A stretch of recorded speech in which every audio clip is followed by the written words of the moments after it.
You know, it's hard to talk to yourself for an hour, but I've said this to a couple people off the air. I feel like I talk to myself in my shower for an hour a day. So it's a little bit easier than I anticipated. And thank God that I have Kyle and he is as awesome as he is and, you know, gambles a little bit. But it's hard not to miss Dan. Like Dan, people love to think that there's, you know, whatever with Dan, but I love Dan. So tough, but it's just this industry sucks sometimes. Were these your first times hosting solo? On this station, yeah. Okay. I remember the first time I hosted solo, I got the night show, and it was like right around the NBA trade deadline, and like 4 hours alone. I'm like, you know, all day, kind of what am I going to do, blah, blah, blah. I got lucky. Kevin Durant got traded that day or the night before, whatever it was. So there's plenty to talk about. I'm working through like my whole open. I'm going to say this, that, like all day. I'm thinking of, all right, if I can just get through the first 15 minutes, I'll be good. And the show starts, and I'm going through it, and I'm hitting my points. I'm like, oh, this feels great. This is awesome. I'm doing good. All right, let's look up at the clock. Probably about time to wrap this up. It was 6:05. And this room felt, I kid you, the room felt massive. But I got through it. I felt good, and here we are. Speaking of the NBA, the Celtics take on the Knicks in Game 3 later this afternoon. You can hear that right here on the Sports Hub. At 5 minutes, I thought I had this whole open. I'm working through all day. Like, I'm doing it in the car. Like, to be ready. 5 minutes somehow. My first time on live TV, my IFB wasn't working, and it was during a playoff college basketball game, and I didn't know that I was back, and the camera guy, like, points at me, and I was like, hey? Somebody I went to college with had... We didn't have IFBs for our radio station, right, D3 schools, so you would have listened to the station on the app to kind of hear what was going on, but obviously that's on a pretty significant delay. And he was the sideline reporter. And so what you're supposed to do is when they threw to you, you take the earpiece out and just give your report and then put it back in. But he left it in. And so throughout the report, as he explained it, he started talking slower to try to catch up with himself, the delay he was hearing. No. And he sounds like he's bawling his eyes out. He doesn't even sound drunk. He just sounds like he's crying. Oh, it's a great bit of audio. Would you rather sound hammered or like you're sobbing on the air? Well, so when I wrapped up Sunday Kickoff 2 weeks ago, like the last show, you know, the last segment, Kyle remembers this. We do like, hey, thanks so much to everybody for tuning in this season. I really appreciate it, blah, blah, blah. And it's draft weekend, so I'd done a 4-hour show with Joe on Thursday night. I was on with Felger and Maz on Friday. I'd done a couple other podcasts here or there, some other stuff. So as I'm doing this wrap-up, my voice just starts to give out because I'd been talking so much. And everybody in the YouTube chat thought I was like getting emotional and crying about the draft being over. No, my voice was literally just going. So I get, look, that's tough. I guess I'd rather sound sad than drunk. It depends the subject matter, but I guess I'd rather sound sad than drunk. Me too. Yeah. I think because I feel like I sound sad sometimes anyway. And plus, like, I don't really drink that much unless I'm on vacation. So if I had like 2 drinks, I'd be cooked. Absolutely sauced.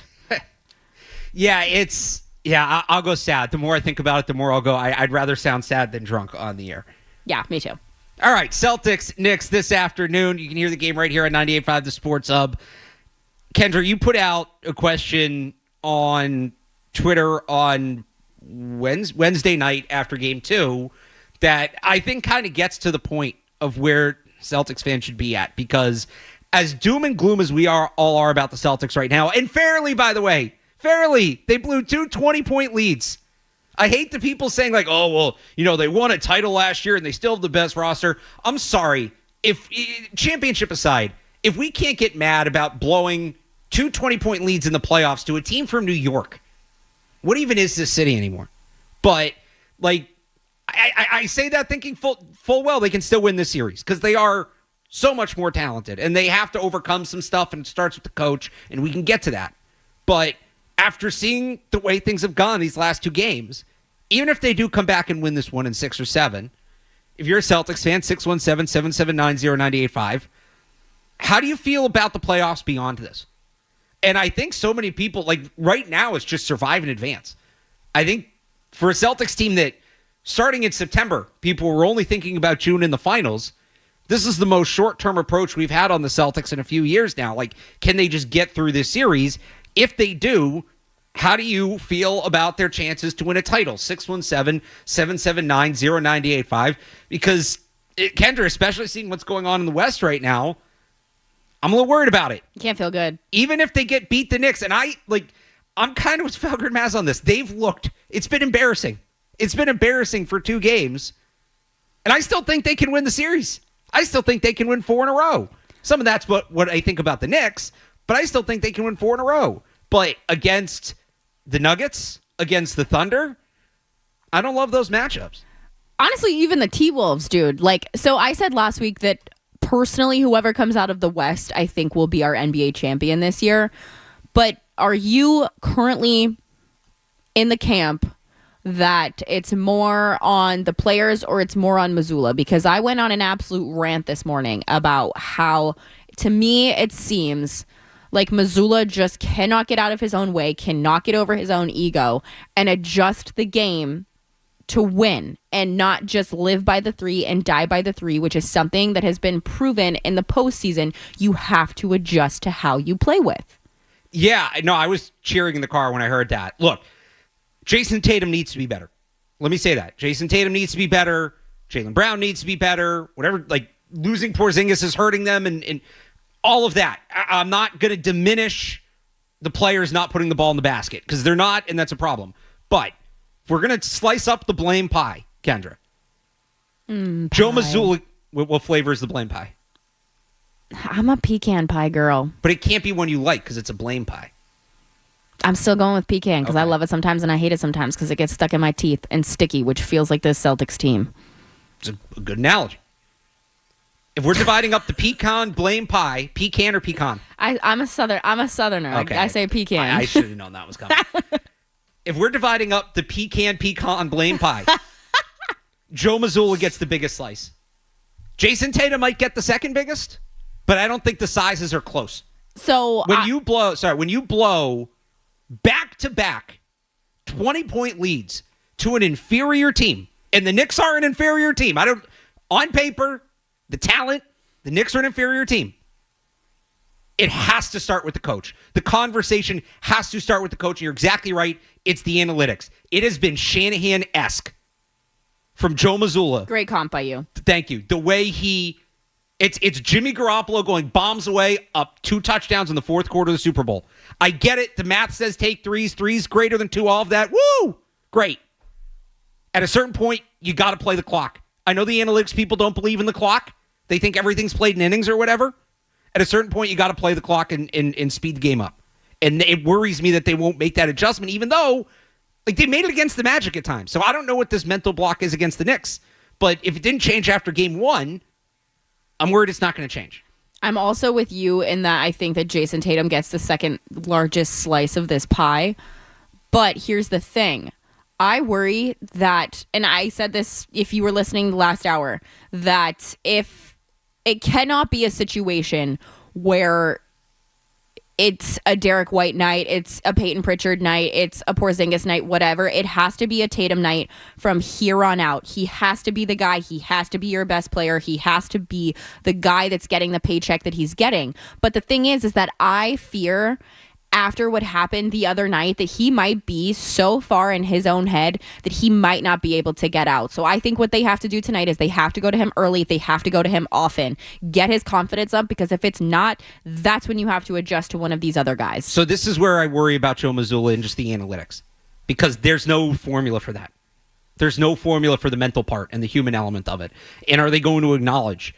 And I don't think it's just Tatum that's in his head. It's multiple guys. Are they going to acknowledge and operate appropriately that these guys, it's an old idiom, but it's true. Sometimes you got to see one go in. And can they set up an opportunity where Jason Tatum, layup, whatever, can see one go in, can get off to that start? I on the Tatum point, I agree with you. He needs to be their best player. What I think some people are confusing, he doesn't need to be their leading scorer.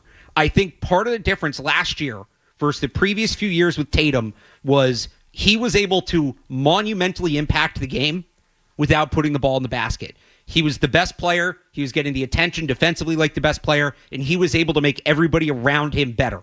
And he did that at a high level, and that's a big part of the reason they won the championship. He has not been doing that in this series. So he needs to score more, obviously, but I don't think him being their leading scorer, he could be their leading scorer and they could lose. I don't think him being their leading scorer equates to him being their best player, but he does need to be their best player again because he hasn't been. It's getting to a point for me where if you can say you want to extend this to the next game, but I think halfway through this game, if the threes aren't falling, you Amazon Prime shock collars immediately. You put them on every single guy that's on the court, and if they pull up from three, I'm shocking that thing like my dog is a 3-month-old puppy running away from me, and I'm not even kidding. It's what the coach wants, because the math tells him eventually, like, the numbers will progress or regress to the mean. That's the big problem. Oh, Tatum's doing, he's taking bad shots and this guy's taking bad shots. I think it's what the coach wants them to do. He's been saying after all these games, the looks are good. Jaylen Brown said after game 1 he thought they relied on the three too much. Do you think he's lying? Do you think that Missoula's lying? No, I think he believes they're good looks, because a lot of them have objectively been good looks. Then he's not the guy that I thought that he was, because don't get me wrong, I'm not the biggest Joe Mazzulla fan, but the thing is that while I think that he is stubborn, I do think that most of the time he's accountable. And that's why I am getting to a point where, sure, it's like when you lie to yourself about something so much that you start to believe it. I think that that's where he's at. But at the end of the day, the root of that is that it's a lie. Yeah, I just think he believes that, all right, these kind of looks have gone in all season, so if we keep shooting them, eventually they'll start going in again, because statistically, like, we shoot usually this percentage and we're below that, so the percentage has to come up.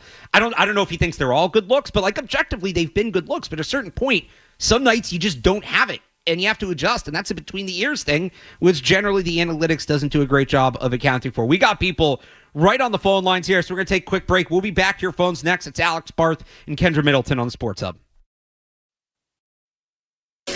Boston's home for sports, 98.5 The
like the Knicks wouldn't adjust, having time to call a timeout when it was clear the Knicks had adjusted and still not doing it.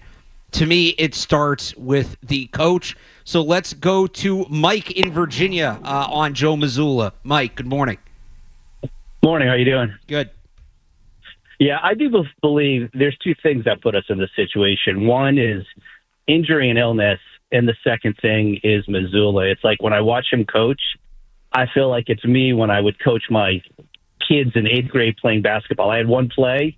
If it didn't work, I couldn't make a change, and I'd yell at them just to play harder. But on the optimistic side, I was curious. We do have Brad Stevens, and so I just wonder, does Brad Stevens sit down with Joe and put together a game plan for today? Is that something we can look forward to and say, okay, that can make a difference in today's game? Because I just don't have a ton of confidence in Mazzulla being able to adjust or even make a game plan change midway through. I was just curious your thoughts on that. Thanks for the call, Mike. That's setting kind of a weird precedent if Brad Stevens does that, right? You hire Joe Mazzulla to coach the team. You're in the front office, coming downstairs. Like that feels like a boundary. Now, whether or not he should cross it, we can debate, but I don't think that's as simple as just, hey, Joe, I'm going to help you out today. I think that's kind of breaking down some walls. I will say this. If he does want to help, the ATOs, that's what Brad Stevens did at his best when he was the coach. The ATOs, the Celtics ATOs have been rough. So if he wants to maybe slide a couple X's and O's under the door, Joe Mazzulla just sort of finds them. That might be where he helps out, but that would be hysterical. He's the general manager. It's not that simple. Just, all right, Joe, I'm going to tell you what to do today. I'm going to ask you a question. Yeah. I'm in the camp that if they lose this series, Joe's got to go. That being said, do you look at somebody else or do you bring Brad back downstairs? I think Brad's a better GM than he was a coach. Me too, but you got to think about it because I don't know if this coaching cycle is going to be great. No, I'm leaving Brad up there. I'm leaving Brad up there. He's good at that. I think we saw a ceiling as a coach. And he was a good coach, but I couldn't hear you. Said Boonholzer? No. If you move on from Mazzulla, he's probably the top option. Yeah, and that's not a great option to have, in my opinion. I feel like they'd probably just... I love Coach Bud, but no. I feel like they'd probably just promote somebody from the bench. Again. They do what they did last time, right? They'd ask Tatum, who do you want? Sam Cassell, then. Honestly? Yeah. Sure. Yeah. Because he's been getting head coaching attention elsewhere, right? So if you think he's a guy, that's how you keep. But we can't have this conversation. We're a few steps away from that. RJ from Cape Cod, get us. Oh, I dropped you, RJ. I'm sorry. That was me. I hit the wrong button. RJ from Cape Cod. I'm sorry. Call Please back. Call us back. RJ from Cape Cod, call back. I'm sorry. In the meantime, we'll go to Jared in Boston. I think he's been hanging on since your show, Kendra. Jared. Yo. Hot take here. I think they should be playing Pritchard some more minutes. He averaged about 28, 29 minutes in the regular season. Only played him about 21 or 22 past couple games. He was 3 for 9 shooting threes last game, but I don't know. I think he's the answer. Kendra Payton Pritchard, more minutes. I don't think it's... I understand why some people might think that that's a hot take, but I really don't think it is. There's been a lot of people who have been calling for the PP to be on the court, and I think that rightfully so. But the thing is that if you put Payton Pritchard back on the court, you know what that puts you back? Taking more threes. Is that what you need right now? If he's hitting them... I do think there's something to be said for the more small ball lineup. This is something else that's bugged me, and I don't exactly know what the answer is, but... I feel like I've seen Tatum guarding Karl Anthony Towns too much in this series. And if the guy's already going through it on the offensive end, why give him one of the tougher defensive assignments? They have other guys they have all these guys that can guard multiple positions, right? And so can you put somebody else on Towns, put Tatum on a lesser matchup, and maybe the Knicks will hunt him, whatever, but get Tatum a different matchup on the defensive end of the floor to take something off his plate. It's tough to do if you want to go to that small ball lineup with Tatum at the 5. But I wouldn't hate if they could find a way to do that. I don't hate it, but I think that they have bigger fish to fry at the moment. They do. It's just something that stood out to me. All right, RJ. I hit the right button this time. Yay! I figured it out. Thank you for calling back. Sorry about that. Yeah, no worries. It happens. Hey, Kendra, real quick. Big pink pony guy over here. Love yes. It. So let's go. But, hey, I love the show, but I love listening to you, but I got to be a strong disagree with pointing any fingers at Missoula. I mean, you look at our roster, look at their roster. It's not even close. We have 2 20-point leads, and our guy cannot close it out. Tatum, there's 15 superstars in the league that I would take with the ball in their hands at the end of a game over Tatum. It's just so sickening. And then another person that I would love to point the finger at too real quick is Grandy. That comment at the end of the game, the best road team in the history of the league has to go win 2 on the road. Oh, my God, it made me sick. So, but, RJ, real quick, you said the roster's so much better, so they should be able to close games out, but also there's 15, 20 players better than Tatum. So, no. Not 15 to take the last shot. Better than Tatum. To take the last shot. How did you feel about the position Joe Mazzulla put Jason Tatum in on that last play? I mean, he could have maybe drawn up a better play to help him out, but Tatum's a top 3 player in the league, man. Go take the ball and get a shot. Joe Mazzulla's a dog. If you put him out, he would have gotten a shot off. That was pathetic. I don't disagree. Mazzulla might have scored. Is there any difference, though? Is there any player you would take when you're running literally the same play you ran 10 seconds ago? Is there any player you trust when you're running the same play back-to-back times? Is there a player you call the same play twice in a row for? No, I think we're getting a little. I mean, I'm just looking. Don't do the play then. Be Tatum. Don't do the play. Go get a bucket. You're a top 3 player. Go get a bucket. All right, thanks for the call, RJ. That's an interesting one. We're criticizing the coach. Should Tatum and Brown start to maybe get a little more creative with things? I feel like that leads to disaster in a way that you don't need at the moment.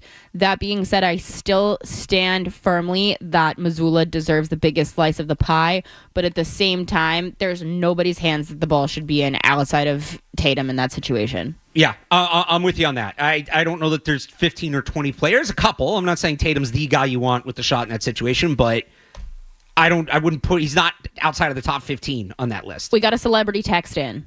I think I got the same text. Jay Stu? Yeah. Jay Stu texts in and says, get Jeff Van Gundy from the Clippers. So he was here, right? Yeah. Van Gundy, like, do you want to open that can of worms again? I don't hate it, but your options are going to be, what they're going to be. Look, I'm for when you make a coaching change in any sport. This is just unilaterally. You don't want to run it back with the same kind of guy. And you're making a change for a reason, so make a change. Joe Mazzulla is a younger coach, right? Less experienced, all that. Van Gundy's a pretty stark opposite from Mazzulla. So whether it's an interesting name, whether he's the exact guy or not, if you want to bring him back into the fold, I certainly think that's the kind of coach I would be looking at if the Celtics were to move on from Joe Mazzulla. But again, that's a bit down the road. We are getting more calls, though, on the Celtics on Joe Mazzulla. Again, Game 3 coming up this afternoon on the Sports Hub. You can hear it right here. We'll get back to your calls next. It's Alex Barth and Kendra Middleton. Boston's home for...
shots in You have to wear a Celtics trash game. bag. Me and a group of guys I went to high school with. Shout out to the TPS tour. We've been planning this. TPS tour? Somebody came up with that name. But we've been planning on playing for like 3 weeks on this Saturday. And yesterday, somebody put out a poll. Do we still want to play? And everybody still wants to play. So we're going to play. All right, let's go to Bob in Londonderry. Our opening question today was, even if the Celtics get by the Knicks, what does this series say about their title chances? Bob on the Celtics title chances. Bob, good morning. Bob, you there? Bob. All right, Bob. Call back in. His subject line said, all 4 Boston teams are done with their championship window. Ooh, I don't hate that. That's spicy. Where the Bruins and Red Sox weren't really in one. I mean, people were so high on this Red Sox team this year, though. Yeah, but that was compared to the past. Like, it was, they might make the playoffs high. Should we do the big board? The big board? The Patriots are up pretty high there. That's crazy. The Bruins meter is on the floor. It's been removed from the board. As it should be. I will say this. I do think that this year could represent a window closing for the Celtics. Not for the long term, but, new ownership, potentially going to make changes. Sellers. Right. It might, unless Tatum and Brown really elevate, it might not look the same for a few years. It's probably going to be a lesser roster next year. It should still be one of the best rosters in the league, but it's probably not going to be the same roster next year that it was last year and is this year. So I do think if the Celtics don't get it done this year, it's not a rebuild. It's not even a retool, but they're certainly not. I don't think they'll be the favorite next year. Even if they win the title, I don't think they'll be the favorite next year like they have been these past 2 years. Who would you say? I don't know. I got to see how the offseason goes, but probably the Thunder, young up-and-coming team there where the Celtics were. Are you not worried about them right now, though? So I hadn't been worried about them because of something you said this morning. They're young. Mm-hmm. They're very young. Like I said, they're the Celtics 4 or 5 years ago. They remind me of that Celtics team that went to the finals against the Warriors and lost. And I think even though the roster turnover was significant for the core guys, I think that loss was important because they had to see face-to-face what it takes to get over that hump. So I still think the Thunder need that moment. But if the Celtics are going to be sloppy and be blowing 20-point leads, the Thunder have the firepower to overcome that, certainly. Do you find any, and I'm sure that I'm going to get a lot of crap for this on Twitter, do you find any of this humorous? Because I kind of do. In what sense? Just the blowing the leads, the inability to, coach around it. It's not that they're incapable of not taking threes. It's just that they are so almost like Pavlov's dogged into this. I mean, the second one, you couldn't help but laugh at the second one. That's what I'm saying. Because it's funny. The first one was annoying. The second one, it was like, there's no way they're going to... they got up 20 and everybody starts tweeting out, here we go, the minute situation. They started running, I was like, it's done. So it's... Yeah, how can you not look at that and obviously be upset? Your team's blowing 20-point leads, but it's like, come on. It would be a little on the nose in a TV show or a movie. Mirroring the way they blew those 2 games. One of them just happened to get to overtime. The other one didn't. But there is some... I'll tell you, if you're not a Celtics fan, you're loving this. I think this is... Me. It's such a good product for the NBA for this happening. The Knicks, man. Because this series should not have been watchable. The Celtics should have blown the doors off this soft Knicks team. It's awesome. And now you have what might be the best series in a round that's had some pretty good series early on here. Yeah. Across both conferences. Let's go to Stephen Carr on the ending of Game 2. Steve. We got Steve. Good morning, guys. You've been giving Missoula credit for something that I want to snatch away from him. So we've been giving Missoula credit. Listen. Okay. At the end of the ATO at the end of Game 2, there was something like 19 seconds left. Philadelphia gave them that dunk. They felt far more comfortable having the ball with the Celtics in the penalty and 17 seconds left. Watch it. Nobody fights through picks. Nobody goes and covers the lane. They gave them that dunk. Period. Okay. Yeah. I don't think we said that they didn't. That was horrible defense by the Knicks. I think my guy Steve drives a Jeep. That was loud as hell. Did he also say Philadelphia in there? I couldn't hear anything over the whooshing. They feel like the same team, but no, it wasn't a brilliant play by Missoula. It was the Knicks. I think they kind of let him score like you would in football, right? To, like Steve said, get the ball in the last possession. It's what makes it all the more frustrating that they then called the same play again. Should he have called that timeout? So if you call the play, you get down the floor, fine. I don't like the play call, but all right, they just blew this defense. Let's try it again, fine. At the point where it becomes clear that the Knicks are defending it better, there's still 4 or 5 seconds on the clock. That's where you call the timeout to me. I mean, yeah, you can call one at the beginning, but they only had one left. You want to see if the play works. Once Tatum gets stonewalled and gets in that double team and nobody else is moving off the ball, Jaylen Brown breaks very late. Tatum might have had a shot, but it would have been a tough pass, and Brown he's not going to get a full shot off. It's a catch and release. Nobody's really moving off the ball to help him. That's where you call the timeout to me. Yes, absolutely. That you talk about, is it funny? That's the irony in all of this, is the things that killed the Celtics, the early years of Tatum and Brown, that we thought were dead and buried last year, that they'd overcome. The bad third quarters, the not calling timeouts, the Tatum and Brown, being inconsistent in these big games. It's all coming back. This is the team we watched for 3 or 4 years before they went on that run last year. That's the irony in it to me.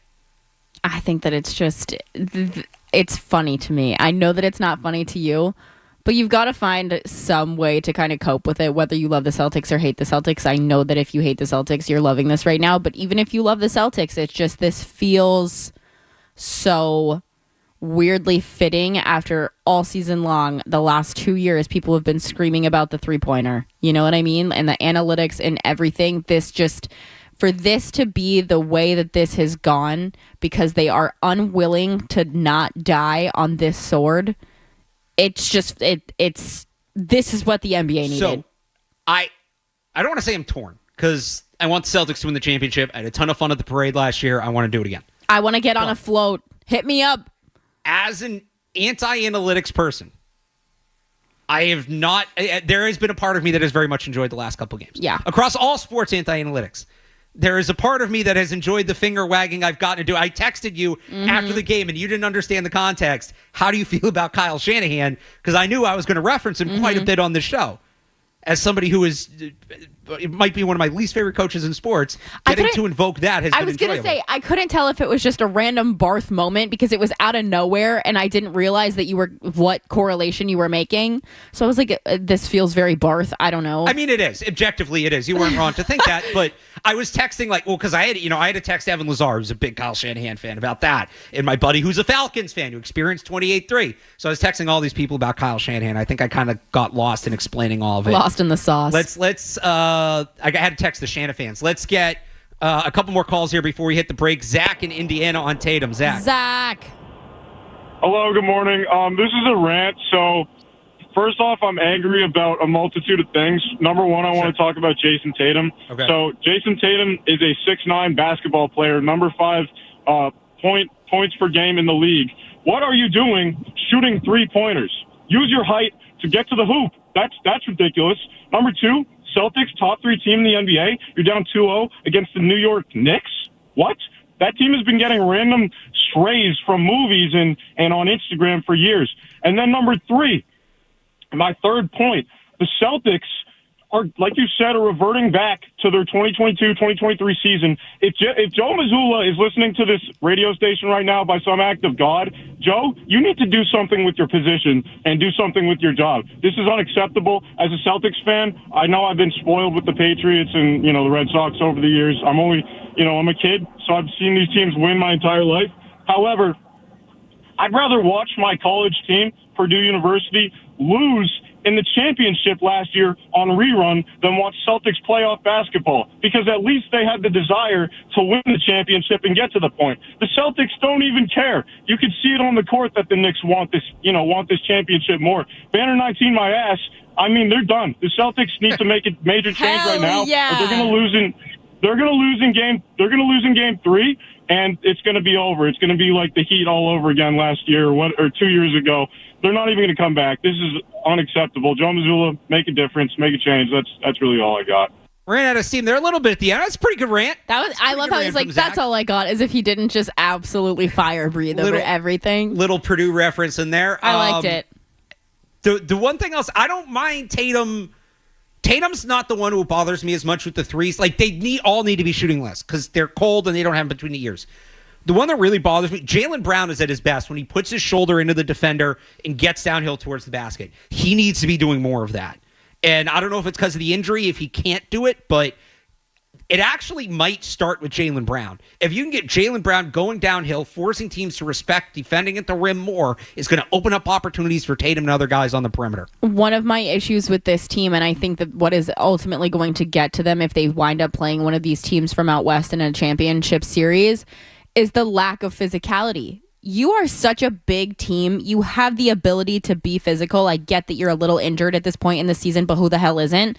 I think that is one of the things that's killing them is I don't want to call them soft, but God, they could be way more physical than they are. And that's what honestly I think is, outside of dying by the three, what is going to be how they kill themselves or shoot themselves in the foot is that the lack of physicality, because that's not going to happen out west. You're going to get manhandled.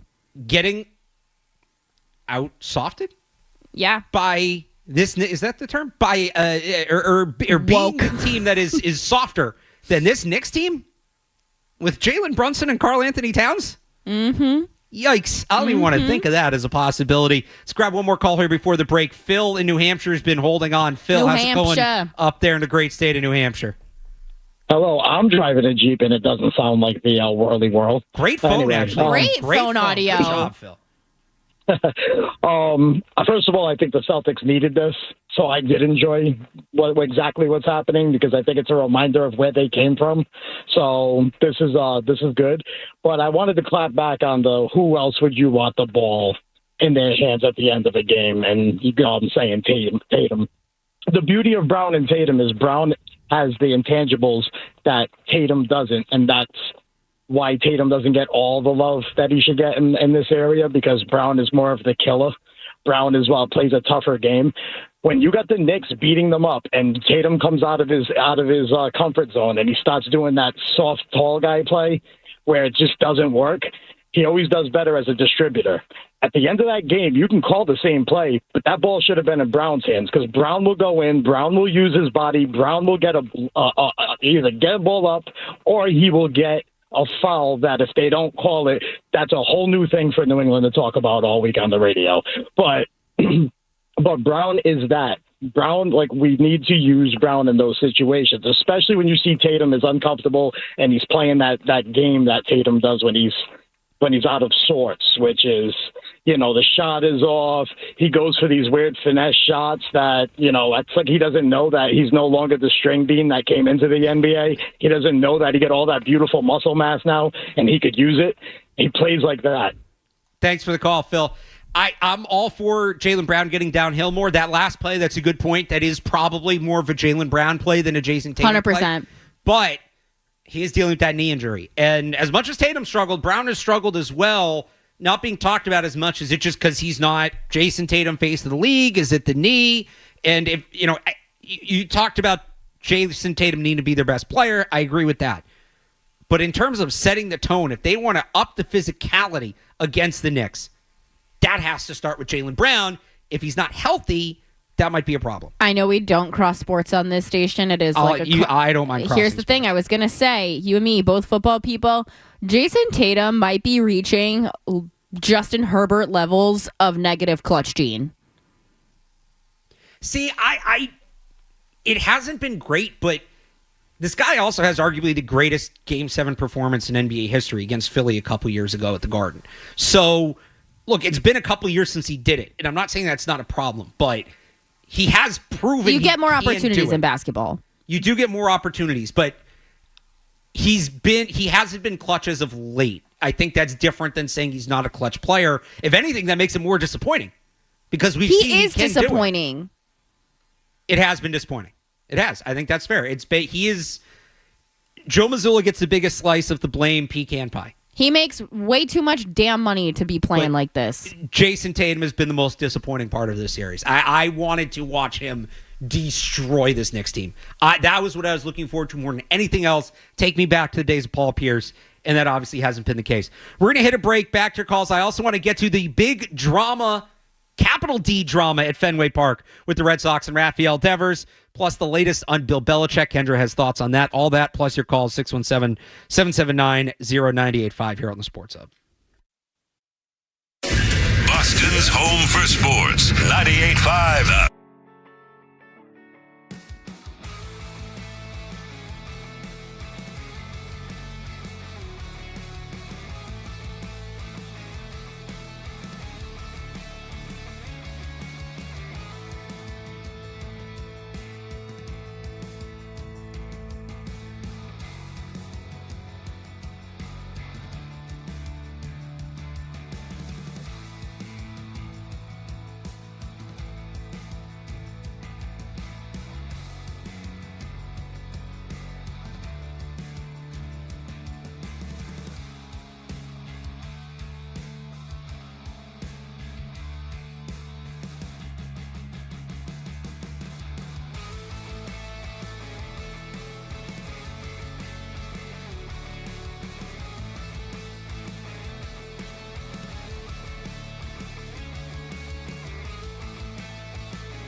thing I noticed in the last game, besides the first game and them losing the big league, do you notice the last game? I'm the only one who seemed to have noticed it. What was this with all the Celtics at crucial times down on the floor? These guys would come in. I didn't even say they were pulling a Kevin McHale. They're the defending champions, and they're laying on their back, losing embarrassingly in front of everybody? I don't know what to tell you, but all I can tell you is many years ago, I'm older, you could hit Kevin McHale with a hammer. He wouldn't move an inch, and then he'd put the hammer where you didn't think he would. So I'm surprised that this hasn't come up more with the Celtics, in that they went to the finals, was it now 3 years ago, right? I could listen to him say hammer on repeat for 47 hours. I love a Boston accent. Thick accent, invoking Kevin McHale, something gratuitous violence. Named that was Bob. Textbook. Bob in Londonderry. Excellent. The Celtics went to the finals 3 years ago. They went to 7 games in the Eastern Conference Finals 2 years ago. They went to the finals last year. In the offseason, a lot of their key players played or were at the Olympics. At a certain point, is this just tired legs? Have they just played so much basketball? Like, all these other teams have had much more rest than them. At a certain point, is this just fatigue? Should we consider that a factor? Well, I know that we're running a little, behind here still chatting, but the thing is that who do you think is more likely to get upset at this point? Do you think it's the Celtics or do you think it's the Thunder?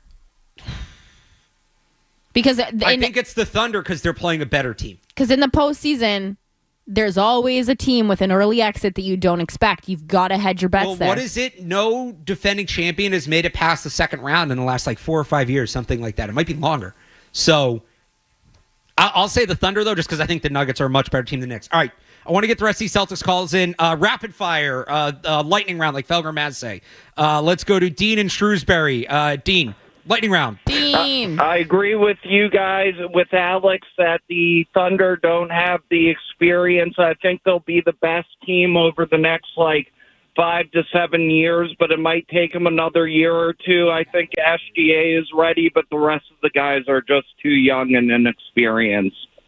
Very young team. I think they need to get really punched in the mouth once in order to get over the hump. This would be that. All right, lightning round. There we go. Mike in Framingham. Mike. Thanks for taking my call. I'm probably going to repeat a lot of things, but Missoula deserves the biggest blame of all. He does not know how to coach.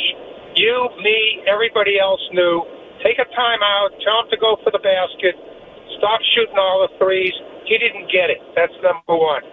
Number two, Kendra, I have to disagree with you. The last person on the Celtics that I want to see take the last shot is Tatum. He just can't get it done. Thanks for my call. Happy weekend. Happy weekend. Thanks for the call, Mike. All right. Quick little lightning round there. Good stuff. Kendra's going to get you caught up on the headlines. Then I want to get to the other big story in Boston right now. Rafael Devers in the Red Sox at odds. How did we get here? How does this thing end? 90 seconds, no commercials, just the headlines with Kendra, and we'll be right back. You could hit Kevin McHale with a hammer. From the Town Fair Tire Studios, this is Boston's home for sports. Holiday 3, good night. Forces it up over. Somebody tied it. WBZFM and HD Boston 98.5, the Sports Hub. Beasley Media Group Station. Sports Hub headlines presented by Celsius Energy Drinks. Oh, man.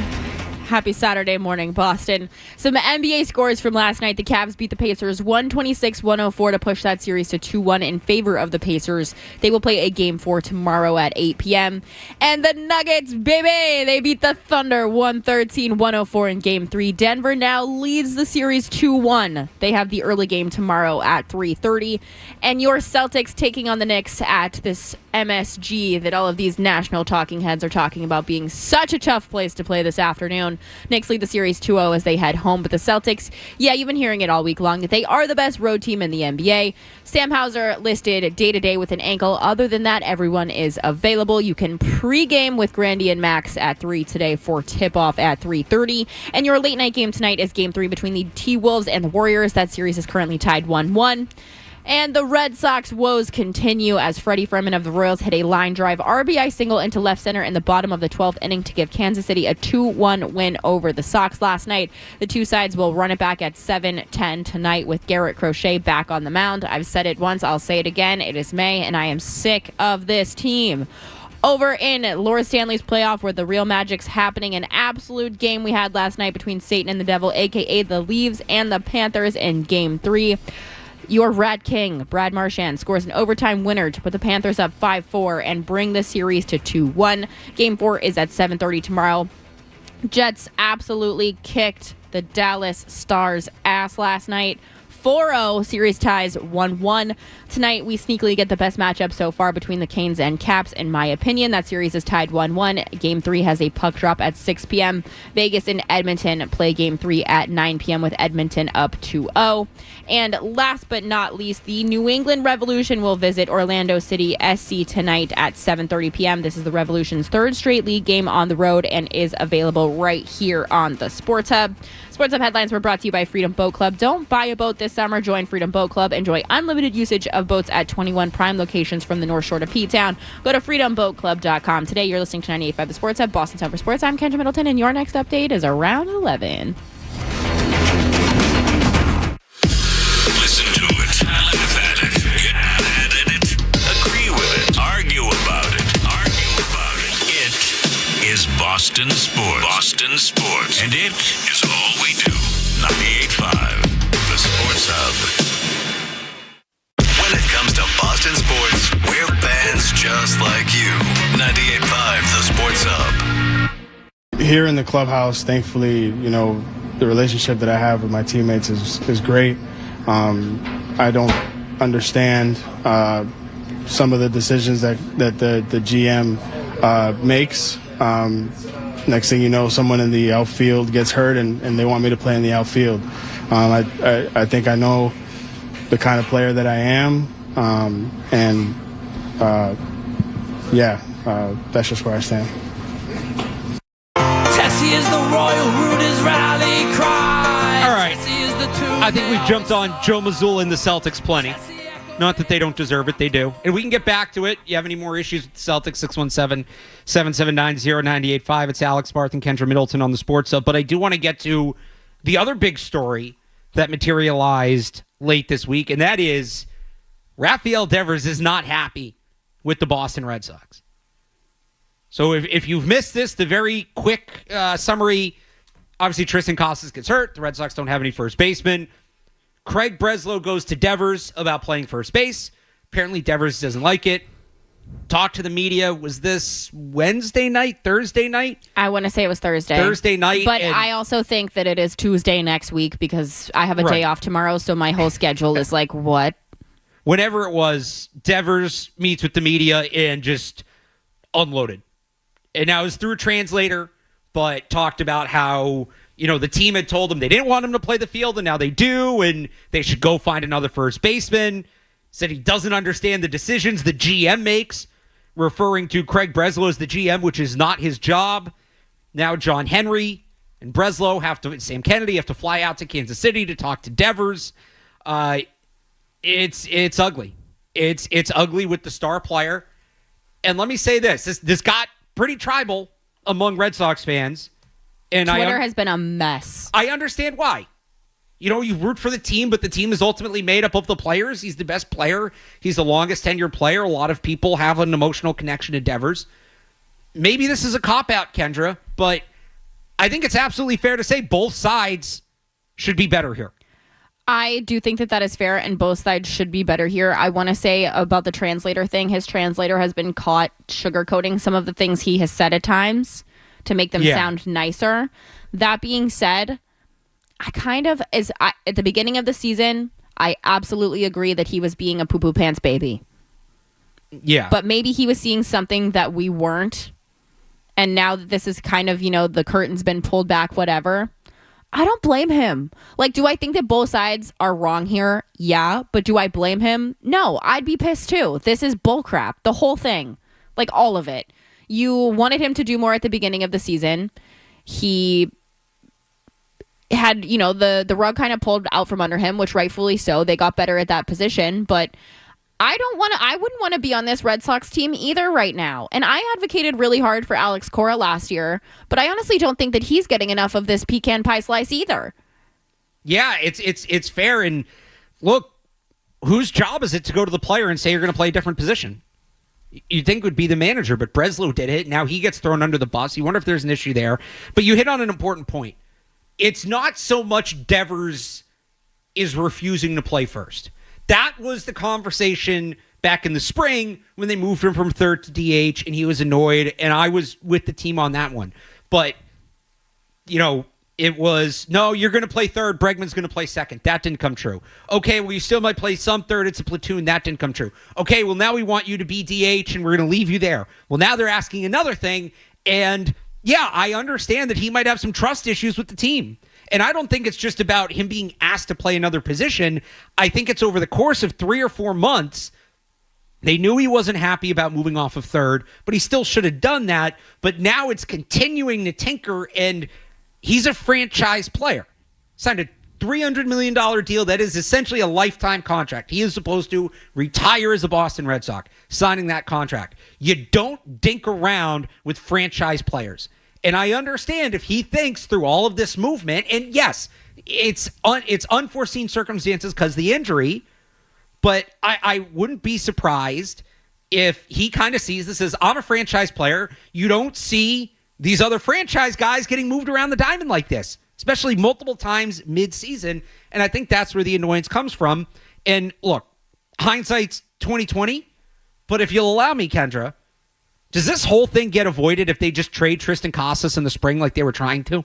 I don't think so. But speaking of trades, obviously, like I mentioned earlier, Twitter has gone absolutely ballistic and unloaded the clip with all of this crap. Yeah. Are you in the camp that Rafael Devers might not be a Boston Red Sox come the trade deadline, or do you think that they hang on to him? So we'll see what happens. I need to see what he looks like at first. And like how he handles that change. If they move him to first and he's hitting like 100 because he's clearly just mentally checked out, I think there's a much greater chance. But they are going to need a first baseman at some point. And if he's this furious, and can you call out? First of all, Breslow's not the general manager. It's director of baseball or president of baseball operations again, right? Mm-hmm. Like Bloom was. So that's isn't that kind of a slap in the face? Because that job is above general manager. Isn't it kind of a slap in the face by Devers saying he's the general manager, right? And not using his name and not giving him the right title. Can you call out the lead decision maker like that without consequence? Now, maybe that consequence doesn't have to be a trade, but doesn't that make it kind of tricky? This is why and I am not an apologist for Rafael Devers, because I think that everyone here deserves a piece of this blame. But I think that he is breadcrumbing us into what is actually going on. I really do. What do you mean by that? I think that he's leaving us little, Hansel and Gretel breadcrumbs of what is going on with this organization and this team and how good you think we are or could be or whatever. There's really, probably a gas fire in this kitchen somewhere. Oh, I mean, we've known it for years. That the Red Sox don't respect it, that they don't handle their best players with the level of respect that other teams do. This goes back to them shortchanging John Lester in the negotiations over a decade ago. And, treating the negotiation with Xander Bogaerts the way they did and all of that. We've known that they will kind of treat their top players this way. The difference is it usually ends with them moving on from the player before it gets to this point. Right? They bring in Trevor Story. There was some conversation about Bogaerts changing positions. Well, they didn't re-sign him, so he left. Mookie Betts, what was going to happen with him? Well, he left. By the way, both guys have changed positions for their teams. The short-changed John Lester doesn't get ugly. He just signs elsewhere. They traded him or whatever it was. Like, they finally held on to a superstar, but the disrespect has continued. So I think that's part of it. And they're going to lose him because of it. And I do think if it's not this trade deadline, at some point, it just doesn't seem like a sustainable relationship. So I do think he ultimately do you think he will, whether he gets traded after or not, do you think we see Rafael Devers play first base in a game for the Boston Red Sox? Yes, I do. I do too. But here's the thing. I think they're stuck between a rock and a hard place right now of if we keep him, he's going to hate us and not want to play for this team as hard as he possibly could for, whether it's this season or the rest of his career or whatever. And if we get rid of him, there's obviously the criticism that comes with that because you know what happens when Boston, and any team in Boston trades a player or fires a coach, they go on to be pretty great. Have you seen and it's a different topic, but have you seen the pitchers that were here last year and what they're doing everywhere else? I mean, the Red Sox 2024 staff is dominating 2025. Meanwhile, guys are struggling here again. It's another issue. It doesn't matter what sport it is. It doesn't matter if it's a player. It doesn't matter if it's a coach. Like, the only person who's not doing that at the moment, and we don't know if he's going to, is Belichick, which we're going to talk about. But other than that, people who move on from Boston teams, they're doing pretty okay. So you were satisfied with the Mac Jones experience in Jacksonville last year? Okay. To be honest, it was... I can't believe I'm going to say this. I got your take. Please don't clip this. Kyle, get ready. He really wasn't that far off from what Trevor was doing last year. Uh-oh. Like, I'm a Trevor apologist. I still believe in him. I think that he's going to be good, but it wasn't really that far off for the first 2 or 3 games. Brock Purdy's job in jeopardy? God, no. I've said this time and time. Mac is an L7 weenie. Weenie. He sucks. Hate him. But he wasn't that far off from Trevor Lawrence. Me and Mac Jones have lived in all of the same states, in all of the same cities our entire lives. Born and raised in Jacksonville. Yeah. I went to Auburn. He went to Alabama. Yeah. I transferred to UNH. He gets drafted by the Patriots. The only time him and I have not lived in the same state every single year of our lives was the year that I was in San Francisco. And you know where he's at now? San Francisco. I was going to say, San Francisco, get ready to experience Kendra Middleton, but I've already been there and done that. Making up for lost Already time, been there and done that. Why are you so obsessed with me? I'm proud of us. Only took us an hour and 13 minutes to get to football between the two of us. That is I would have bet record. the under. Me too. I would have had the under. I do want to get back to the Devers stuff, though. You guys clearly want to get to it. Again, full phone lines on a Saturday morning at 10 o'clock. Appreciate it. We'll run through all your calls next here on the Sports Hub. It's Alex Barth and Kendra Middleton. Please clip this. He really wasn't that far off from what Trevor was doing last year. Boston's home for sports. 98.5 Us.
biggest player, who, don't get me wrong, can be a diva at times, is being a diva, and he's not happy. And unfortunately, like, do I think that he was wrong in the beginning of the season? Yes, but he does currently, as constructed, have a reason to be upset with you. Yeah, no, he does. Again, I think both sides have something to stand on, and both sides are a little bit wrong here. So the Devers stuff is on the table. You want to talk about that? 617-779-0985. We've also teased it, so let's get the payoff and put this on the table. Pablo Torre yesterday teaching us quite a bit about one Jordan Hudson, the girlfriend of Bill Belichick. Kendra, you have thoughts? I do. I sent you and Kyle during our last break a video of like this rumor that Jordan Hudson came and did this commercial with Belichick in a bikini situation. Let me ask you this. Do you believe, are you in the Pablo camp or are you in the UNC camp? Because this is very much, there is a fence. Yeah, who was talking about yesterday? I think it was Gasper, about like the UNC statement that came out basically said she still works for Belichick. Yeah. But it didn't necessarily say like, oh yeah, no, she's part of the football program. So I lean Pablo Torre, but I understand the world where both of those statements can exist simultaneously. I think, and this is full Dan Lipschatz tinfoil hat. Okay. That someone, I'm going to say it was one of the kids, went to the department and was like, I need you guys to put out a statement, or we need to, ban her or whatever.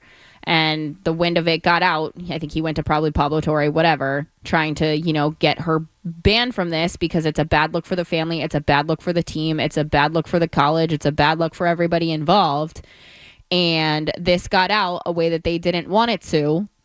And they had to, go back and retract their statements, cover their tracks a little bit, and make a statement saying that that wasn't true, even though that was probably what was actually happening. Either she got wind of it and Bill got wind of it, and they needed to say something, and that was the only thing for them to say to make the situation sound a little bit better. But I think that the family is to blame here. I think Fred Toucher is very much right that they are probably blowing some smoke up somebody's pants somewhere. The family is? Yeah. I think the kids, maybe. I think they're sick of it. They're embarrassed, and they're trying to, push this girl out the best way they know how. And I think that they're smart enough, and they've been in the media's eyes long enough to know that the best way to do that is to create chaos. So I'm just bummed because I was looking forward to watching Bill Belichick coach college football, and what the whole Bill Belichick college football experience is going to be like. What's that for? Because he hasn't really talked to the media. There's much stricter, requirements for media for college coaches than NFL coaches. What's that first post-game press conference going to look like? Belichick. I genuinely think that we are going to continuously get we're on to Clemson, we're on to Duke, we're on to TCU. He might walk off. He's done that before when he gets questions. And he can now. And he totally can. So it's gonna loom over their whole season. They're paying him. Just the reality. Here's the thing: people want to talk about the money they're paying him. I don't think that university gives a flying F what they're paying him, because think about how prestigious. And I've said this to you on the air. I've said this to Joe Murray on the air. That is an Ivy League to the South. That is their Ivy League. Duke and UNC, those are the Southern Ivy Leagues. They've got donors. They've got sponsorship money. They've got all this crap. That university is rolling in dough. $10 million to them, sure. Probably a decent chunk of change. At the end of the day, that's nothing to them considering how much money they have coming in and out of that university. Think about how much money it was for us to go to college. Those kids paying to go to UNC, especially out-of-state tuition, yeah, that ain't nothing. They're not worried about the money. They're worried about the embarrassment and what it's going to, the mark that this is leaving on this university. So do you think there's a chance he doesn't coach a game for UNC? Yeah. Do I think there's a chance? Yes, I give it 70-30. All right, that's on the table. 617-779-0985. Back to your phones. People want to talk Rafael Devers. Vince in Brighton has been holding on. Vince, what do you got? Yeah, honestly, I really think this is all on the Sox front office. I think Rafi passed on, a massive free agent market to sign a huge contract to stay in Boston. And then, you publicly say he's going to be the everyday third baseman. And then, you have the whole situation back in February. And then all of a sudden this, I think there's a simple solution to all this. You just go out, get a veteran like Rizzo, sign him at a cheap a cheap salary, switch him and Romy Gonzalez, have them switch off, get a veteran presence in the infield defensively. But this has just been a disaster on both sides. I think Rafi's attitude's a big issue as well. But either way, it's got to get cleaned up quickly. It's 500 baseball right now.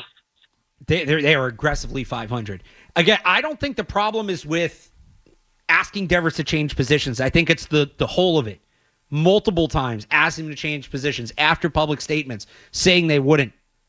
I think that's really the big issue here. It's the messaging, it's the communication or lack thereof, as much as it is the actual request. Justin and Lynn has also been holding on for a while on Devers. Justin. Hey, Allison, Kendra, I just have a thought on the Red Sox. And I agree with you guys that the changing of position, that he doesn't want to change positions. But I think there's a situation, Alex, where I feel like, the guy, Cousins got hurt, and I think there's a situation where he's going to do what's best for the team. I just want your thoughts on that, please. Yeah, thanks for the call, Justin. The injury's part of it, but like you said, Kendra, that's on the team too. How do you only have one major league caliber first baseman, forget the 40-man, on like the 90-man roster? And the guys you have sitting in Worcester don't make it any better. No. How do you not have somebody ready? And to the last caller's point, like, can they get an Anthony Rizzo? You know who it's going to be. It's going to be Bobby Dahlbeck. I would love if they brought back Throbby P. He's coming back. I'm so convinced that they're going to try Devers at first. This whole thing is going to get worse. It's going to snowball on them. And the answer somehow, some way will end up being Bobby Dahlbeck. That would be, that would be awesome. Well, I don't think that makes anything better, but it doesn't. But that makes our jobs a lot easier. But isn't that textbook Red Sox? The Red Sox love answering questions that didn't exist. And it would just be so them to, we'll get Bobby Dahlbeck back. And everything will be, and sell it that as would everything be being so solved. Red Sox. That would be so them. Bobby Dahlbeck coming back to Boston. Let's go to Tom and Quincy on Devers. Tom. Hey, what's up, guys? Hey, listen, I hear a lot of fans giving Devers a pass on all this. I find his attitude to absolutely suck, okay? And sure, was he asked to do things? Was he asked to move positions? Sure. Why his attitude is that he is above it, where he's insulted and it's inappropriate. It's like, dude, listen, athletes have been asked to move positions 1,000,000 times over the years. I don't care that you signed for $300 million. I don't care if you consider yourself fat and happy about that you don't have to play the field anymore. Fact of the matter is, this is where they're at. The roster construction sucked because they have no backup first baseman. It's not the Red Sox fault that Cass's knee blew apart crossing first base. However, when you're the best option to go to first base so they can bring someone else up, maybe one of the young guys in Worcester that can come up and play DH in the meantime, to make this team a little bit better and to make the lineup a little bit deeper, then you do that. You don't piss and moan about, they asked me to do this and I don't want to. No. Defiant, no. Defiant, no this. Defiant, no that. Dude, suck it up. Keep your $330 million and go play effing first. All right, thanks for the call, Tom. Do you think Rafael Devers thinks he's the best option to play first base? Yeah. I don't think so. You don't? He had that line. Again, we don't exactly know because of the translator. But I was talking to somebody about this yesterday. He understands English well enough that if the translator said something he didn't like, he could cut him off. But the thing about, the GM needs to go out and find another first baseman. I don't think he thinks that he's a realistic. Whether he is or not is another conversation. For me, it's a principle thing. I think that and here's the thing, with any athlete, they have to think that they are the best at whatever they're doing or that they're the best option or whatever. That's just part of that mental piece of being in athletics. But I think for him, it's a principle thing. Yeah, he feels disrespected by the team. Tony Maserati and Jared Carrabis talked about this on the Baseball Hour the night this all broke and brought up a good point that with the Latin players is a little different. Just the way they view the respect and all of that. And I think he feels disrespected by the ball club. And he should, but at the same time, I do agree with the caller that unfortunately in sports, 90% of them are a team thing. It's a team thing. You got to put the team first. And do I think that he's doing that? No. But at the same time, do I 100% blame him? Also no. Like, he has a right to be upset. Like you said, both sides on this could be better, and both of them are wrong. Both sides are wrong. The Red Sox should have been better prepared. They should have done a better job of sticking to their word with a very important player. They have been short-sighted, and they have been dishonest. But at the same time, so that happens. Like, that's life, right? And Devers could be more professional about it and just roll with it. Who's going to be the first one to stop comparing streams, though? That's the thing. Well, I don't think it's going to be the Boston Red Sox. I think Harry in the car might disagree. Harry. Hey, Devers ain't going to first base. And you guys, you really, you're hitting Alex, you're hitting you and Kendra, hitting it on the head there. He ain't going to first base, and the players love him. And another thing, this Bregman, he ain't hanging around next year. He's gone, too. Devers, any team would take him for what they pay. He gave the Red Sox a break, believe it or not. I know it's $300 million. I wish I could have it, too. But he gave the Red Sox a break, and he's really hitting the ball now, and that's all that matters. And so he'll decide where he goes. I don't care where John Henry's flying. All of a sudden he's going to fly around? Come on, John Henry. That was another classic. All of a sudden he's going to fly around. Come on, John Henry. Put that right up there with hitting Kevin McHale with a hammer. I 100% agree with him about Bregman, though. He's out of here. You blew it. If they run Devers out of town only for Bregman to opt out, that would be That's brutal. exactly what that is. The most Red Sox thing to ever Red Sox is exactly what's going to happen. If I'm Bregman, and they end up with Bobby Dahlbeck. I don't remember what show it was that was talking about it this week, but for you to sign him, I think it was Maz who was saying he's going to hit his numbers and he's going to get the hell out of here because he came here with the intention that this team was serious about winning, and this team isn't serious about you-know-what. So I want to touch on something else the caller said real quick. We do have to hit a break, but the other players in the clubhouse, they had just won a couple of big games. And, like, they were starting to maybe pick up some momentum. And now this comes down. And there were reports that, I mean, Devers is saying this in front of everybody in the clubhouse. The media's in there, but the players are in there. And, you know, they had overheard it. And it might have been an awkward situation. What do you think the tone is in that clubhouse right now? Because this can't be helping. I don't think any of it is good. Start to finish. Nothing. Let me ask you this before we got to go. Yeah. Is there a singular thing going on with this ball club to you that is positive? Dobbins was pretty good last night. The best thing this team has done for me all season is adding tacos to Fenway Park. That's it. I haven't had those yet. How are they? They're not bad. All right. Well, I might have to check that out if it ever stops raining on the weekend. Speaking of start to finish, we will wrap this show up. Final segment coming up next here. Barth and Middleton on the Sports Hub. Boston's home for sports. 98.5.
game after Gasper and Murray. And then he'll be back with Cerrone Battle post-game. But as we wrap it up here, we've been talking. We spent the first hour talking Celtics. We've gotten on the Red Sox. We've gotten a little Bill Belichick. As Kendra, if you're watching on YouTube, it is not the Celsius kicking in. That might be part of it. So I don't think anybody noticed. No, I don't think so either. Yeah, I am usually on, obviously, my normal slot, but stayed with Barth today. Thank God, because this has been so fun in the fastest shift of my life. But I just did a full face of makeup during commercials because I am going to Porch Fest.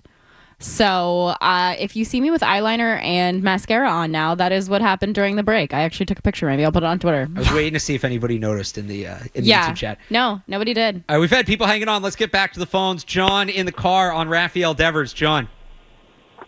You bet, guys. Thank you. You know, I don't think either of you are old enough to remember back to the 25 Cabs for 25 Players days, but I do.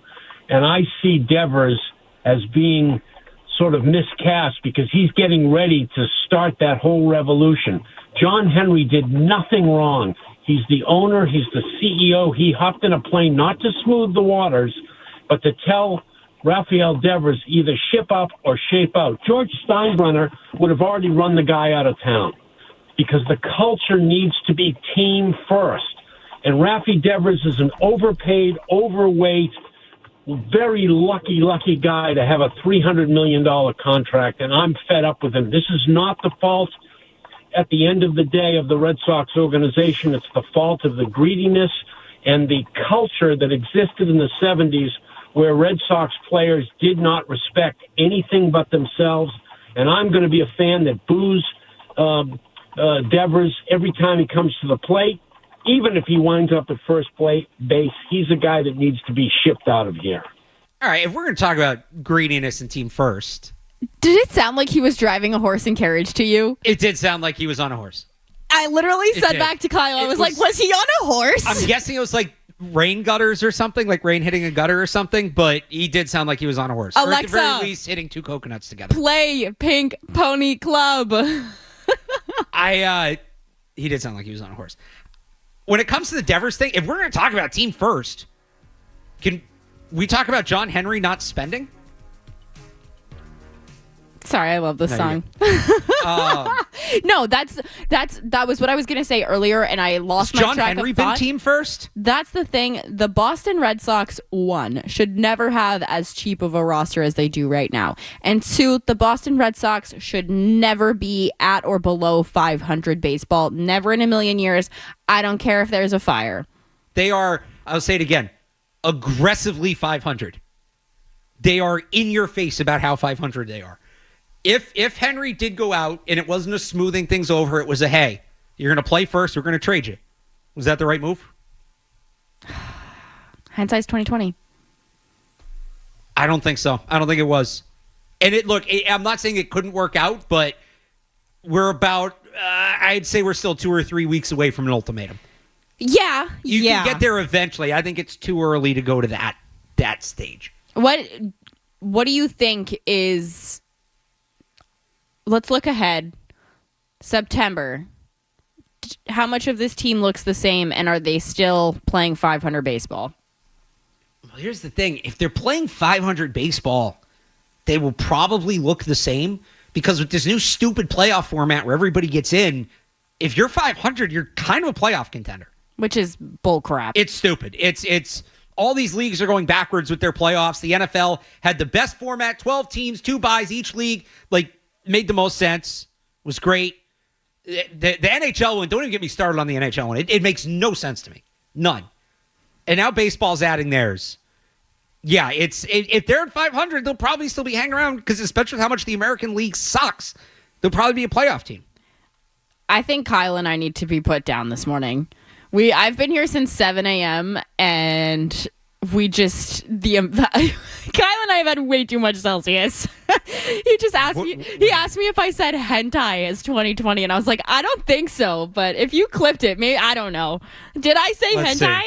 Hentai's 2020. Oh my god! I thought you said hand size, because you also went like this, like you were going to shake my hand. Wait, can you play that again? Hentai's 2020. Oh my It God. said hand size. It says, I think if you know what hentai is, congrats. But Kyle's really. It sounded like that. You too. clocked me. You clocked the me. fact that Kyle just heard that out of thin air, I think says something about I Kyle. was going over to do that, and I heard her say that, and my mind I had to do a double take. I'm like, what? Don't Google that on a public browser. So I honestly heard hand size. And I was confused. I thought you were going to say something about like they need pitchers with bigger hands or something. Hand size 2020. I am I do believe in hand size. Me and Kenny Pickett have the same size hands. I have bigger hands than Kenny Pickett. I have the same size. I have huge hands for a girl, though. Did you see the picture that the Browns put out? Yeah, I did. Is it Flacco, right? It's him and Flacco? I thought it was him and... Yeah, it was him and Flacco. It's not even close. No. I have the same exact hand size as Kenny Pickett. Which, once again, huge hands for a girl. Not saying a whole lot. But... Well, there's a reason he wears those gloves. By the way, the last playoff team in the American League last year, there were two teams that got in with 86 wins. 86 and 76. So just above 500. But, the teams around 500, they were in it till the end. They didn't get in, but they were in it till the end. So do you think that this team makes the playoffs? No, but I think that they're going to be... It might be like fake being in the mix. My future is cooked on this team. They're mathematically, I think, going to be in the mix. You know whose future is really cooked? Matt McCarthy has Jaron Duran under 30 stolen bases. I think he's already at like 12. McCarthy. I don't love that play at all from you. He was so proud of it. I was watching opening day with him, and Duran got thrown out stealing. I think they overruled one. He was like, yes, needed that one back. It's not lasting. I can't believe we just talked about hentai at 10:45 in the morning. Check that one off the career bucket list. Yeah, that was not on my bingo card for today. Thank you, Kyle. Let's go to Rich. I think you're trying to say hindsight. I did. I But don't know how I don't know how I said hentai hand size. Well, you also motioned to me like you were going to shake my hand. I don't know what that was. I reading something at the Maybe. same time? I don't know. Well, my brain is just cooked. Extended because she thought it was a tentacle. Okay, let's go to Rich and Natick. Don't bring up tentacles. I know way too. Okay, never mind. Let's go to Rich and Natick on that note. Rich. Yeah. Hello. Hi. Yeah. Hi, Rich. How you guys doing? Good. Yeah. This is. I hate to sound cliche, but there's no I in team. When life, just like life, right, is ever changing and evolving, and life has a way of throwing you a curveball every now and then. Things out of your control. Same thing with the team. Things happen, people go down. You got to step up when they ask you to play. Never mind the money. I mean, come on. I would catch blindfolded if they asked me to. You know what I'm saying? But when they ask you to play another position because they need you, you step up to the plate. He's showing his true character here. It reminds me of a spoiled little brat in the supermarket, like a 3-year-old kid kicking and screaming because he doesn't want grapes. He wants cookies. You know what I'm saying? It's crazy. There might not be no I in team, but there is an I in win, and I believe that about baseball. There's also an I in first base. Ooh, okay, Barth. So we're just going off voices here. Or let me rewind a little bit. There's a lot of talk. This is across all sports. I think it's one of the more interesting conversations going on right now in sports is the next generation of athlete, the younger athlete, the millennial athlete, they approach this all very differently than athletes did even 5, 10, 15 years ago. And how do teams and coaches, especially older coaches, handle that? Should we be saying the same about fans? Is the approach of fans changing? Because I'm just going off the voices we've heard. But the Red Sox are wrong crowd versus, and just looking on Twitter too, the Red Sox are wrong crowd versus the Devers are wrong crowd. How different you think the age dynamics are there, the age demographics are there? Bingo. That's exactly what I was about to say. And I have said this until I'm blue in the face on every single show that I'm on. I don't understand. I get that it's sports and there's got to be a toughness aspect to it. But I don't mind that today's athlete advocates for themselves, is a little bit more selfish, and you can call them soft or whatever, but I will say this once again. The point of procreating as a species is to give your offspring an easier and gentler life than you had. If you are having a child and you have, less money, less resources, all of these things than your parents, you are failing. And so the fact that our generation, my generation, and the people younger than me are like, you know what? I want to have fun. I want to be comfy. I want to make money. I want to win, whatever. I'm okay with that because I don't think that you should have these coaches. Like, there are still some in the NHL that are hitting you on the bench or, degrading you or pushing you around at practice or whatever. Call me soft, call me woke, call me pro-gentle parenting, whatever. It's changing, and the coaches have got to change with it. Across all of the leagues, these coaches who are gentler with these younger players are more successful right now. In what winning circumstance do you see these stereotypical coaches who coach like that? Popovich is out, and I think that he was probably the last of them, and he was even softer towards the end of his career. So I think there's a fine line there. I think you can go too far in the other direction of babying the players, and I think there still needs to be some discipline and accountability without the aggressiveness. But the other thing about that is, if fans are going to be more pro-player now than they've ever been, what does that mean for the teams? What does that mean for the organizations, the franchises? We've seen in Oakland the fans refusing to go to games because the team wasn't being, and I'm talking about baseball, because the team wasn't being traded right. The chants against coaches. Look what's going on in Dallas. You can't take advantage of people anymore. Oh, no. You have to adjust. Wah. Billionaires have to adjust. Wah. I don't feel bad for you. All right, let's hit the breaking news sounder, Kyle. We got a little bit of NFL breaking news here. Hello? This is breaking sports news. Mom? By Valvoline Instant Oil Change on 98.5, the Sports Hub. According to Ian Rappaport of NFL Network, Saints quarterback Derek Carr, dealing with a shoulder injury that requires surgery that would knock him out for the 2025 season, is retiring. Woo! Well, Carr tried an injection rehab. It wouldn't allow him to be 100% until another procedure. Both sides move on. Again, that's from Ian Rappaport. Derek Carr retiring. The Saints did draft, talking about the next generation of athletes, probably the last NFL player ever born in the 90s to be drafted. Yep, I did. Tyler Shuck. They do have Spencer Rattler as well. I do think they have one more quarterback on the roster, if I remember correctly. They have one more. Derek Carr's on there. Jake Haener is on the roster as well. Ugly. Do you think they might regret how they handled their offseason? I think that they did even before this happened. There's no way that they didn't have an inkling that this was how this was going to go. This whole thing's so weird, where they're like talking about being committed to Carr, and then like a week before the draft, we find out about this shoulder injury. And I'll go back to my point, by the way, that I get why they traded Joe Milton. They maybe did a little too early than they should have. They kind of wait through the draft. I guess they like Tyler Shuck. They took him 40th overall, but man, going to be a 26-year-old rookie who didn't really start until his last year in college and wasn't great when he did. Rough start to the Kellen Moore era. He's going to have to really turn something around to get going, or are they just fully in tank for Arch, tank for Drew Aller territory? He's going to have to pop his thing, if you know what I mean, for this team. But that being said, they've got to be in tank mode. Their division sucks. You can't F around and try and, accidentally win some games in a division that bad. If you're going to commit to it, you got to commit to it, and you got to commit to it hard. The thing is that I think is going to come back to haunt this team already is the fact that all these owners, and call it what it is, they colluded with each other about Shedeur. I had Shedeur mocked to go to the Saints. And now that is biting you in the absolute ass. I thought they were a Jalen Milroe team. Just because of some of the similarities with Jalen Hurts and what Kellen Moore had done. I thought Jalen Milroe made sense for them. But Tyler Shuck, clearly, they would have been better off not drafting a quarterback than drafting Tyler Shuck. I'll say that. As we wrap it up here, since we have this opportunity, and it's Barth and Kendra, so we have to get a little bit of college football talk in, non-Jordan Hudson college football talk in. Who's your QB1 next year? Is it Arch? Oh, I like that look. You're going, oh, come on, Kendra. Yeah, it's got to be. Boring. I get that it's boring, but it's the right answer. So, I don't know if he's going to come out. I really like Lenora Sellers from South Carolina.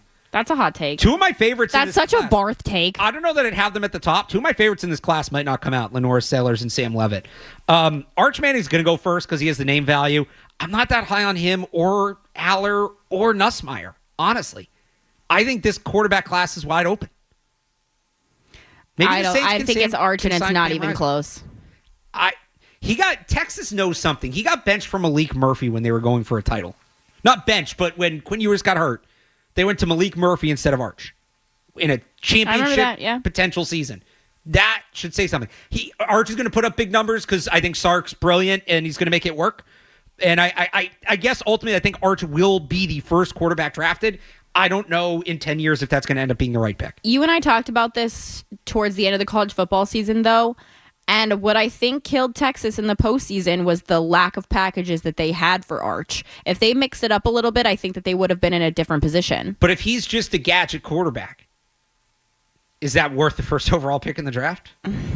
If let's say that Arch started last season, had a little bit more under his belt, and had an extra year in college, and let's just play the what if game, he would have been probably the second quarterback, third quarterback in this class. Who did Quinn Ewers hurt more by not declaring for the draft last year? Quinn Ewers or Arch Manning? Quinn Ewers. Yeah, I mean I'm with you, but he hurt both of them. But yeah, that fall off was crazy. Do you give Tyler Shuck any chance? No. I give him just enough of a chance to win 2 or 3 games that the Saints fall out of the quarterback picks. Honestly, I think weirdly maybe they were cooking here and they knew that this was happening and they won a bust for one of these guys, and this was the only way that they could blanket it. I don't know. I'm a big proponent of build the rest of the roster up. Even if the quarterback sucks, you'll be bad enough to pick the guy. Build the rest of the roster up around him. The 40th overall pick, that's valuable real estate. How long do you give Kellen? I think he's a good coach. Me too. And I think that it's crazy that Dallas didn't give him looks years ago. I think he'll figure. I think it's going to be rough. I trust him to figure it out at quarterback next year, in the draft. That's his bread and butter. If he has an opportunity, if they win too many games, he might be in trouble. I'd be nervous if I was him. I'd be very nervous if I was Kellen Moore. Fun 2 hours, Kendra. Easiest 2 hours I've ever had at this station. Great. Thanks everybody who called in. I apologize to those of you we didn't get to. If you want to stay on the line, Jim Murray, Chris Gasper are coming up next. If you want to catch more of my stuff, 985thesportshub.com. Kendra, got anything on the way? No, love y'all. You can catch the if you missed over under 98.5, you can get the podcast. Yeah, podcast. Kyle Fabrizio, great job as always. Nice working with you again. Enjoy your Sunday morning off tomorrow. I know I will. For Alex Barth, for Kendra Middleton, I'm Alex Barth. Thanks for tuning in. Jim Murray, Chris Gasper coming up next. I'll talk to you next time. Bye.